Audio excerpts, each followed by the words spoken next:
So I'm dreaming of this place. It's Leopold's Book Bar Cafe. It's the dreamiest bookstore, cafe, and cocktail bar combo you'll ever find. And it's right here at 1301 Regent Street. They've got the latest books from around the world, wines to sip or take home, and live jazz, plus open hours until midnight most nights of the week.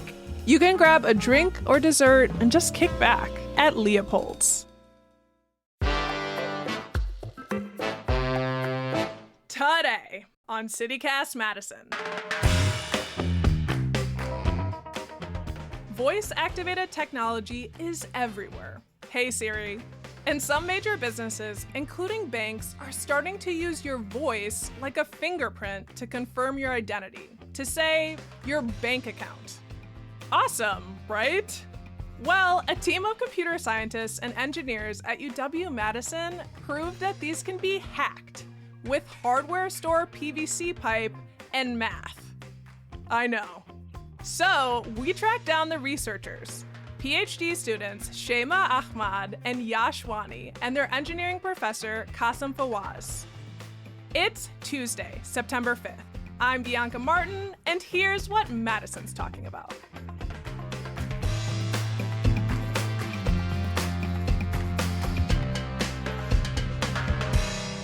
Hi, Professor Fawaz. Hi. Hi, Shema. Hi, Bianca. Hi, Yash. Hello. So your lab has figured out how to trick computers into thinking you're someone else by simply speaking through a tube. You didn't even need to record their voice or generate it with a computer. Shema, how do these voice ID systems work? So that's a system that is usually used in identify people by their voice, like Siri, for example, on your phone. It only responds to the phone owner by knowing their voice print. But that's not a big problem. The problem is banks and financial institutions where they use this technology to identify and authenticate customers over the phone. So that's the system we broke with our attack. Yeah. So I didn't even know that was happening. Like I know Siri and Alexa, those sorts of things, or those sorts of apps, people play music or, pull up directions. But Professor Fawaz, people are also using it for authentication services? Yes and no. Do you have an iPhone? I do. You have Siri enabled? Let's see. Hey, Siri. Yep, she popped up. Hey, girl. Okay. Did you hear that? Siri should be responding to you, not to me, right? Right. So this feature is called personalization. It's supposed to hear only your voice. So that's the core technology enabling voice authentication. They ask you to talk at the beginning, then they record a few seconds on your voice, and then they extract what's called a voice print. It's very similar to a fingerprint. And then they store it in a database somewhere. And then when you're talking again to a system, it tries to extract the same voice print and compares them. If they match, then you get access to the system. Otherwise, you don't. And so some major banks, they're using this technology and they're saying it's totally secure, like as secure as a fingerprint. But your research, it sounds like, is saying otherwise. Shema, walk me further through how this works. So it actually started with, we wanted to build a system that make voice identification secure. And then while reading about this technology and playing around with it, we found that, for example, if you cover your mouth, my voice will change a little bit. If you talk through a box, your voice will change a little bit. The echo in the room will change the signal that the microphone receives. And then it came to my mind that this is very similar to musical instruments, because basically if you have a flute or something, you just blow air in it and it shapes that air into notes and frequencies that we hear as music. So the simplest ever musical instrument is just a tube.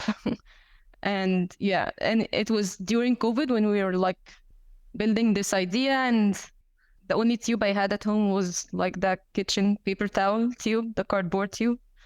And then we started building a mathematical model of what exactly that tube does. So we had the math, the measurements, and then the system to break, which is the voice identification. And it worked. It took a lot of work to make it work. You're talking about, just anyone being impersonated, right? Like someone trying to break into someone's bank account.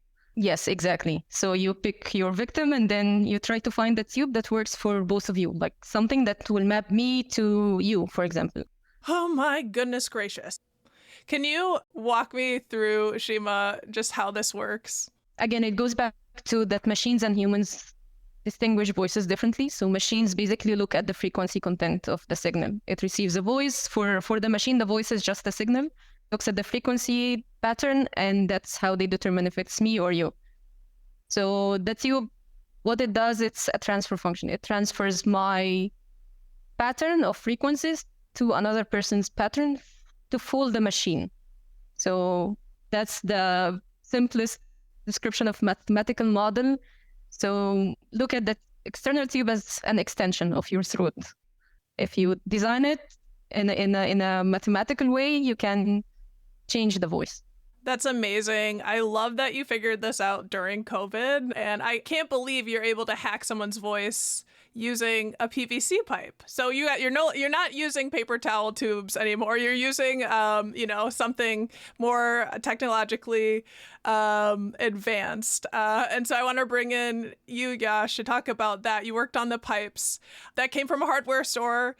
What all do you need in order to do this? So you don't really need much. Most things you can probably buy at the store like Ace Hardware, because you get a bunch of PVC pipes with different lengths and diameters. And if we don't have access to those, or if they don't make it in the size you need, you can just 3D print them. That's also something we tested. And so are you thinking about them like they're like plastic throats? One way of saying it, yeah, extension of a throat, not a throat entirely. But you kind of get what I'm putting down.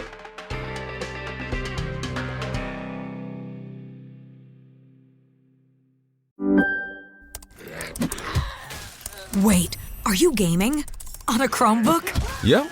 It's got a high-res 120Hz display, plus this killer RGB keyboard. And I can access thousands of games anytime, anywhere. Stop playing. What? Get out of here. Huh?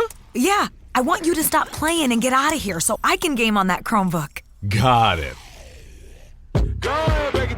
Discover the ultimate cloud gaming machine, a new kind of Chromebook. Professor, can we differentiate these from deepfakes? Like, what's different than the technology that's already out there? Oh, certainly they're very different. So by definition, it's a machine-generated voice. There is an algorithm that has generated a WAV file that you have to play through a digital speaker. That's a deepfake. What we're doing is we're introducing an analog structure. There's no digital components by which you shape your voice. So my voice is still there, then I'm shaping it through some analog device, and that's changing the features of the voice. So for example, trying to impersonate you, I mean, you have a podcast, right? I can get your voice samples online, and then we can impersonate you and generate deepfake voices. So I can make you say anything. A tube wouldn't exactly sound like you. So if Shima is talking through a tube, the machine will hear it like as if you're talking, but not a human. Right. Analog versus digital, physical, but it doesn't really sound much like what we think it does. Shima, you did a little bit of this, that you try to trick a computer into believing you're Lisa Kudrow from Friends. Yes. Which I love. Thank you for choosing Phoebe, firstly. And secondly, can we hear this? Yes, sure. Phoebe was one of the victims I could impersonate. So yes, I have a sample. There was nothing on the rock. So that was a voice sample that I used through a tube. It goes through a tube that the machine thought that this is Phoebe. That's so interesting, because it doesn't sound like it would trick too many people, but you're telling me that it did fool a computer. Yeah, so what we found is, and this is some mathematical modeling, a tube shifts the pitch of a voice signal, technically speaking, because these voice identification systems are very sensitive to the pitch of the sound. Now, if I change my pitch slightly, you're not going to be fooled, but the computer will be fooled. Because the computer ain't no human, and we actually are pretty special. This is just to say that we should not use these systems in security-sensitive applications, because we don't fully understand how machine learning systems perceive signals. We don't understand how they view an image. We don't understand how they actually listen to a signal. And now saying, well, we're just gonna use them as a security-sensitive application, I think we just need to take a step back and understand very well the security properties. Definitely. I mean, I was just thinking, now this blueprint is just out there. Like, how do you feel about that? We're not the first to say that these systems are broken. People know they are broken. So just want to set that on the record. But we were just saying that the way people thought they can be defended is fundamentally flawed. If your defense is saying, well, we can distinguish between a human and a digital speaker, I just showed you how a human can impersonate others without using a digital speaker.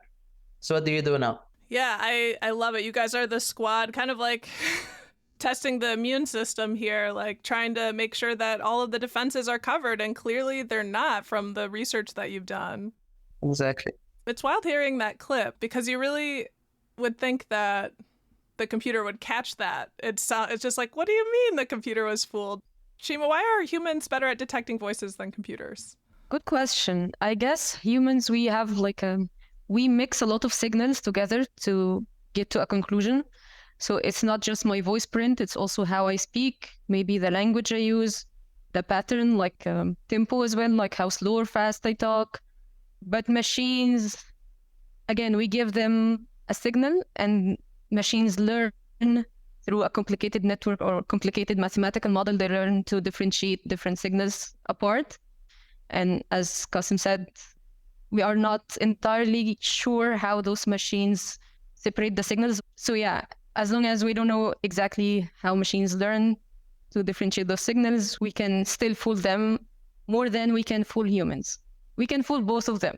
You know, deepfake can also fool humans into believing that someone is impersonating another person. But for machines, it's even easier. Professor, y'all's research shows that our devices are not as safe as we think. What does this mean for us, big picture? I mean, they do mean that they're not as safe as we think. I fed you the answer, did I? You did. I think for this particular case, they mean we should not use voice as the sole means to get access to a system. We should always thinking about multimodal or multi-factor authentication, like passwords, second-factor authentication, passcodes. Biometrics might be one modality, but it shouldn't be the only way to do it. Also, it has a bigger implication around how machines perceive sound. In most of these security applications of voice, there's an assumption that there's a source of the sound, there's a microphone which is receiving the sound, and there's air between them. And all of the models are trained with that assumption. What we showed is you can break this assumption. And the bigger implication, I guess, is the following. When we're developing systems and we're deploying systems to make assumptions, the attacker doesn't have to live with our assumptions. If the attacker challenges these assumptions, then whatever security or safety properties we perceive are completely gone. And this is just one classic case of this concept. After you guys have explained it, I'm almost surprised that someone didn't think of this. Let me tell you why people didn't think of this. Like, people know that you can't fool voice identification. So this has to be clear to your listeners. We're not the first to say that. I mean, and we don't want to overclaim this. Most of this research was done by computer scientists. So computer scientists deal with software. A voice signal to them is not a signal. It's just a file of 1 and 0s. We are computer scientists / engineers. So a signal is a signal. We have knowledge of the physical domain and we have knowledge of software. So that allowed us to actually conduct that research. You needed the human. Is this good news? We needed the human, we needed the signal processing and the software knowledge. We're good at this in this part of research. It's good, you know, looking out for the everyday man out here. Shima, what's next for the lab? We did not succeed at impersonating any arbitrary target. Like, for example, I can impersonate Phoebe, but I cannot impersonate Rachel, for example. I couldn't find a tube that maps me to Rachel. And also, it was very hard to get a female impersonating male and vice versa, male impersonating female. It was easier to impersonate people from the same sex. So that's also another limitation of the tube as a very simple structure. So right now we are looking at how to extend that structure into something more like a stronger attack. Basically, we're looking at more complex shapes that we can also mathematically model, something more complex than a tube, that give us more degrees of freedom or more capabilities of attacking or impersonating a lot of other like identities that we couldn't reach with a simple tube. A larger range. You and other computer scientists who are working on this are kind of ahead of the curve of at least some of these major banks who are already using this technology right now. Yeah, so we are not sure what the banks are implementing exactly as a technology because it's closed. It's not like public what models they are using. But what we managed to attack is a very, very similar technology to what we assume the banks are using. So but we cannot say really conclusive results or conclusive comments about what the banks are using and how secure it is because we don't have access to it. But yeah, the technology is very similar.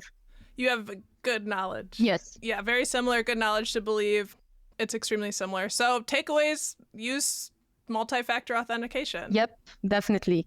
All right. I'm seeing 3 heads nod. You guys rock. Keep rocking everything and doing all the science for us. We appreciate it. Thank you.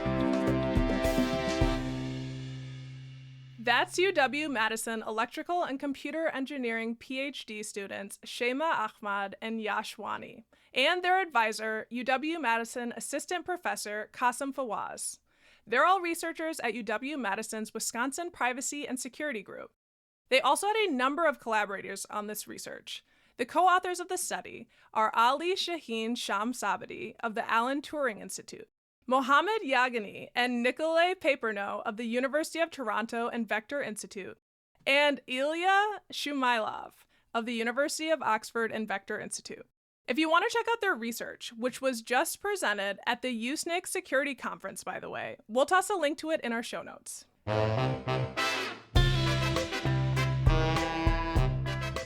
And here's what else Madison's talking about. Pipes, baby! On the topic of musical tubes and hitting the right pitch, Madison's Flute Club is calling all flute players to their fall open house tonight. If you're a flautist and are inspired to dust that metal tube off and find some community, you can go meet the directors and members. They say bring your flute too if you'd like to join in on an open rehearsal. We'll toss a link to that event in our show notes. And the further showcase of what humans can accomplish, particularly with skilled lungs. It's the Iron Man Expo season. That marvelous triathlon starts this Thursday and runs through Sunday, which, if you've been around for these in the past, you know it's quite the spectacle and draws not only crowds, but also a couple of road closures around the Capitol Square. You can expect the 200 block of MLK Jr. Boulevard to be closed, starting tomorrow after the farmers market, going through next Monday. That's all for today here on CityCast Madison. I'm Bianca Martin. If you enjoyed the show, why not share this episode with the cleverest person you know? You know, the one who always thinks of an ingenious, simple fix to something everyone's overlooked. We'll be back tomorrow morning with more stories from around the city. Until then,